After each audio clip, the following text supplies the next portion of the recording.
Dragons seem to play a pretty major role in A Song of Ice and Fire, but until Daenerys Targaryen came along, these magical, winged, fire-breathing creatures, equal parts terrifying and fascinating, were assumed to be extinct for over 150 years. Prior to Daenerys hatching 3 petrified dragon eggs, the last dragons known to the people of Westeros were bred by House Targaryen of Dragonstone, a noble house of Valyrian descent. It was the ability to breed and control dragons which would allow Aegon and his sisters Visenya and Rhaenys of House Targaryen to succeed in their war of conquest. With the aid of their dragons, Aegon and his sisters would bring 6 of the 7 kingdoms of Westeros to heel. The Targaryen dynasty would go on to rule the 7 kingdoms for nearly 300 years. However, the last Targaryen dragon would perish during the reign of King Aegon III, the Dragonbane. Interestingly, as the Targaryen dragons became extinct, the power of magic began to diminish as well, and the winters soon grew longer and colder, leading to the theory that dragons are in some way intrinsically tied to both magic and the seasons of the world. Now, although the majority of our knowledge regarding dragons comes from the Targaryens, especially Daenerys, we know that dragons are not native to Westeros, or at least not the fire-breathing kind we are familiar with. Many believe that dragons originally come from Essos, which of course poses some interesting questions. For instance, where in Essos did the dragons originate? Why did they originate in Essos? And how and why did they become extinct? Now, due to the many conflicting claims, the exact origin of dragons remains a mystery.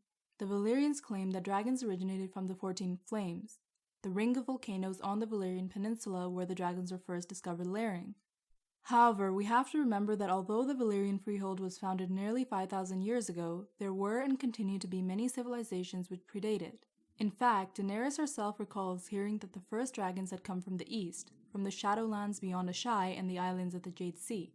In terms of Asshai and the Shadowlands, at this point in the series they remain both mysterious and fascinating, largely due to us not knowing very much about them, and also due to them constantly being alluded to as being regions of significance in the future. What we do know about Asshai, however, is that it's the easternmost and southernmost of the great cities of the known world. The ancient port city of Asshai is located at the southernmost edge of the peninsula known as the Shadowlands, hence why it's often referred to as Asshai by the Shadow. The origins of Asshai are unknown even to the people of Asshai themselves, as they often state that a city stood there since the world began and will stand there until it ends. However, although the origins of Asshai remain a mystery, the current state of the city does allow us some insight into its history, including its relation to dragons. To begin with, it's stated in The World of Ice and Fire that the city of Asshai is built entirely of black stone, which supposedly has a greasy, unpleasant feel to it, seemingly drinking the light and dimming torches and hearth fires alike, giving the city a dark and gloomy appearance even during the brightest days of summer. By size, Asshai is remarkably vast, sprawling out on both banks of the Black River Ash, with the alleged capacity to contain side by side the cities of Volantis, Karth, King's Landing, and Old Town. However, the population of Asshai is no greater than that of a market town, with Archmaester Marwyn reporting that no man rides in Asshai as there are no horses, elephants, or mules. Such animals when brought by ships soon die. Little else grows in Asshai save for the inedible ghost grass, and so the Asshai depend on food and fresh water brought in from across the sea. Apart from the lack of animals and food, there are oddly no children in Asshai, and those who do walk the streets of Asshai are masked and veiled, with a secretive air about them, leading them to be viewed with contempt and fear by foreigners. Asshai by the Shadow is a city steeped in sorcery, and so naturally all manner of strange and sinister people are drawn to the city, where nothing is forbidden. However, it's said that only the Shadowbinders dare to go upriver past the walls of Asshai into the heart of darkness.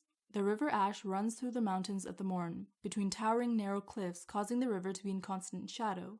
It is within the caves which mark the cliffs, however, that it is said demons, dragons, and wars make their lairs. So what does this all mean, and what does the city of Asshai or the Shadowlands have to do with dragons? Well, if we recall, Daenerys claimed that dragons originally came from the Shadowlands beyond Asshai and the islands of the Jade Sea, and according to Illyrio Mopatis, the 3 dragon eggs which he gave Daenerys were also from the Shadowlands.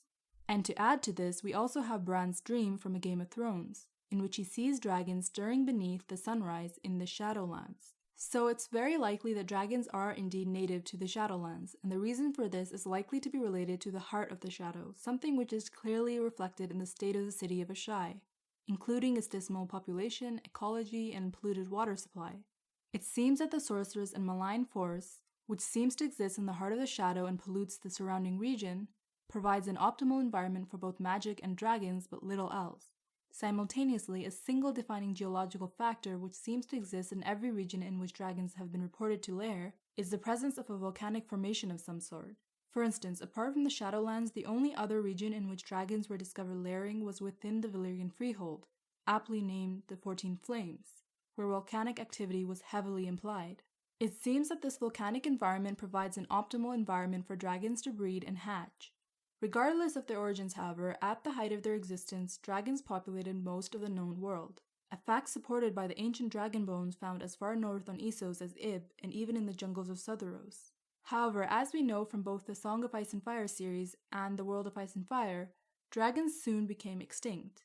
This supposed extinction, however, is questionable, because although dragons on the continent of Westeros clearly ceased to exist after the deaths of the Targaryen dragons, it's possible that the dragons in Essos and other parts of the world continued to exist. Equally likely is the possibility that the remaining dragons on the continent of Essos may have been hibernating, considering that as their magic and population dwindled, so too did their ability to breed and thrive, which is why Bran dreams of dragons stirring in the Shadowlands. Stirring implies awakening, not necessarily hatching, but perhaps the most plausible explanation for the decline or supposed extinction of the dragons comes from the previously mentioned relation to magic and the seasons of Planetos. In Planetos, the two major seasons seem to be winter and summer, interchanging on an unpredictable and indeterminate basis, with some periods known to last for entire generations. In terms of our own planet Earth, we know that seasons tend to occur in the hemispheres due to the tilt of the Earth's axis. As the Earth revolves around the Sun, it spins around its axis, which is tilted at an angle of 23.4 degrees. However, Earth's axial tilt does not explain the unpredictability of seasons on Planetos, as the direction of Earth's axial tilt remains fixed, leading to a predictable yearly cycle of seasons. This seems to imply that the seasons of Planetos are a magical rather than scientific occurrence, a theory which George R. R. Martin himself has confirmed. But why are the seasons of Planetos so important, and how do they relate to the birth and decline of both ice and fire dragons? The answer is simple. As with the seasons on Earth, the seasons on Planetos are marked by differences in weather, hours of daylight, and ecology. However, unlike planet Earth, these occurrences are magical rather than scientific. On Planetos, it is magic which seems to be the defining influence over the two opposing seasons, including the species, creatures, and opposing forces of magic which seem to emerge during such periods. So, each time Planetos experiences a lengthy period of summer, the magic needed for the power of the Red Priest of R'hllor and the emergence of the fire dragons thrives, whereas the magic needed for the power of the others of the Great Other and the emergence of the ice dragons declines. And of course, the opposite is true for a lengthy period of winter.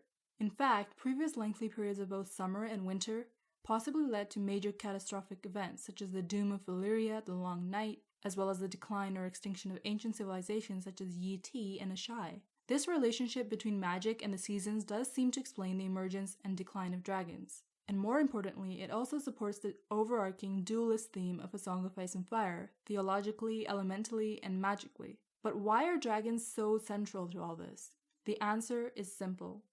Dragons are fire made flesh, and fire is power. The power of dragons allowed the Valyrian freehold to conquer the majority of the continent of Essos, for the Targaryens to conquer the entirety of the continent of Westeros, and possibly allowed the people of Planetos to defeat the others during the Long Night. I mean, Azor Ahai and his flaming sword tend to get all the credit, but it's likely he had some help in the form of fire-breathing dragons, as Dragonfire, Valyrian Steel, and Dragon Glass seem to be the de facto Achilles heel of the others.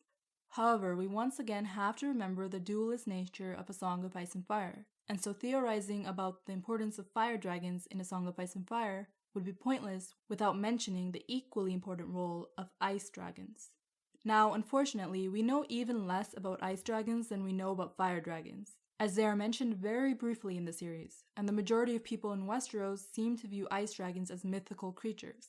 However, this shouldn't be seen as evidence for anything, as the majority of people south of the Wall seem to think the others are mythical creatures as well, and so this general disbelief in their existence really seems more down to their rareness, as they supposedly only inhabit the far north and rarely make appearances, rather than their actual lack of existence. From the few sightings that have been noted, however, we have learned that ice dragons tend to roam the Shivering Sea and the White Waste. They are said to be larger than fire-breathing dragons and made out of living ice, with pale blue crystal eyes, vast translucent wings, and ice-cold breath, which has the power to freeze all manner of things solid. And although the majority of these sightings do come from sailors, a gullible and superstitious lot according to the World of Ice and Fire, George R. R. Martin has stated that Planetos exists within a medieval time period, leading its population to be largely ignorant of the vast uncharted parts of the world. However, unlike their fire-breathing counterparts, ice dragons leave no trace of their existence, as they supposedly melt when slain, and so we only have the descriptions provided by the various sailors over the centuries. Despite all this, however, ice dragons seem to play a prominent role in northern culture, with Jon Snow recalling a number of times the tales old Nan told him as a child. And in the world of Ice and Fire, Archmaester Margate has even suggested that northern legends such as the freezing mists, ice ships, and Cannibal Bay can all be explained as distorted reports of ice dragon activity. The only other account we have about ice dragons comes from a children's book titled The Ice Dragon, and written by George R. R. Martin in 1980. Now, although according to George R. R. Martin, the Ice Dragon is not set in the world of A Song of Ice and Fire, the main characters along with various aspects of the world in the Ice Dragon do share some interesting similarities with A Song of Ice and Fire. The plot of the Ice Dragon revolves around a little girl named Adara, who is born in the long winter and befriends an ice dragon. This dragon is made completely of ice and has a powerful icy breath which can turn most things into solid ice. However, Adara is a winter child with her skin always cold to the touch and strangely resilient to the cold, allowing her to befriend and ride the ice dragon. When fiery dragons from the north descend upon Adara's village, the ice dragon, despite being outnumbered by the fiery dragons, manages to protect Adara and her people, possibly due to his colossal size, as it's stated as being twice the size of the fiery dragons. After engaging in this epic battle, the ice dragon flees north, never to be seen again. All that remains is a small, quiet pool of ice-cold water. However, despite the loss of her icy friend, the cold leaves Adara and she is finally able to smile, laugh, and weep like other little girls. Now, obviously, there are some very striking similarities here. To begin with, we have ice and fire dragons, the latter of which play a central role in A Song of Ice and Fire. Even the description of the little girl seems familiar, a winter's child unlike any other children and with skin cold to the touch, leading to possible comparisons to the supernatural others in A Song of Ice and Fire. The important thing to note, however, is not the description of Adara or the ice dragon, but the overall theme of the story. As stated earlier, before the Battle of the Dragons, Adara is unlike other children, and so it could be argued that the resulting effect of the battle on Adara's state of being symbolizes the struggle between ice and fire in A Song of Ice and Fire. Perhaps the battle of the ice dragon and the fiery dragons is alluding to a future battle between the two opposing forces of ice and fire, which will need to take place towards the end of A Song of Ice and Fire. Of course, as George R. R. Martin has stated that the ice dragon does not take place in the Song of Ice and Fire world, as such a world was not invented when he was writing the ice dragon, theories about the possible symbolism in the ice dragon are purely speculation. But at this point, we can assume that ice dragons are not just the conjecture of sailors/mythical creatures of the north, but that they actually exist. And as with fire dragons, they have an important role to play. Now, as to what this role actually is, we can't be too sure, as unlike their fiery counterparts, it doesn't seem to be clearly mapped out. We have, of course, discussed their possible overarching role, possibly as an integral part in a counteracting force against R'hllor, Summer, and Fire. But how will this come about? Because as with fire dragons, there probably needs to be some magical, miraculous, supernatural event, possibly even a central figure. With the fire dragons, we have Dany, who manages to hatch 3 dragon eggs. Perhaps a central figure, similar to Dany, will emerge in the Winds of Winter, who will not necessarily hatch ice dragons, but awaken and utilize them militarily. Now, there are a few theories which argue this to some degree, the first of which involves the Horn of Joramun and the Wall. This highly popular theory argues that within the wall there exists an ice dragon, which will eventually be awakened by the sounding of the Horn of Joramun. The Horn of Joramun is a mythical horn which, when sounded, supposedly has the ability to bring down the entire wall. Now, we know powerful magic was used in the building of the wall, and Melisandre has referred to it as one of the hinges of the world. So perhaps its significance does go beyond just acting as a structural barrier to protect the realms of men from the others. In fact, many claim that the Horn of Joramun is similar to the dragon-binding horns of ancient Valyria, which were used to control and ride dragons, the very same kind that Euron Greyjoy claims to have found. And so some believe that when the Horn of Joramun is sounded, it will awaken the ice dragon which sleeps within the wall. This is supported by the claim that the Horn of Joramun will wake giants from the earth, which some believe is referring to ice dragons rather than actual giants. There also seems to be quite a bit of foreshadowing for this theory in A Dance with Dragons, in which Jon Snow constantly compares the wall to an ice dragon, which could essentially explain how the wall remains so cold and, more importantly, apart from the magic, how it was built in the first place. The other major theory regarding ice dragons claims that Jon Snow will eventually ride the ice dragon within the wall into battle against Dany's fire dragons. In fact, some even claim that Jon will be able to use his skin-changing abilities to control and ride the ice dragon. If this fails to occur, however, there is also the possibility that Samwell Tarly is in possession of the Horn of Jormungand. Now, we know Sam is in Old Town at this point in the series, but it's possible that he may learn of the Horn's true purpose at the Citadel, and inform Jon of its importance. These are both plausible theories, each with their own convincing points. However, because the world of A Song of Ice and Fire is so vast, with its many different diverging and intricate storylines, some things just tend to get lost in the history and the lore. But based on their significance to the overarching theme of the story, The Song of Ice and Fire, it is possible that the Ice Dragons will eventually make an appearance in the series as an integral part of the conflict between the forces of ice and fire. So that's it for Ice Dragons for now. They may not turn out to be as equally central to the story as fire-breathing dragons clearly are, but they certainly provide some interesting theories. And if you haven't already got the chance, go check out some of my other videos on A Song of Ice and Fire. And if you enjoyed this video, don't forget to like and subscribe. Thanks for watching, guys.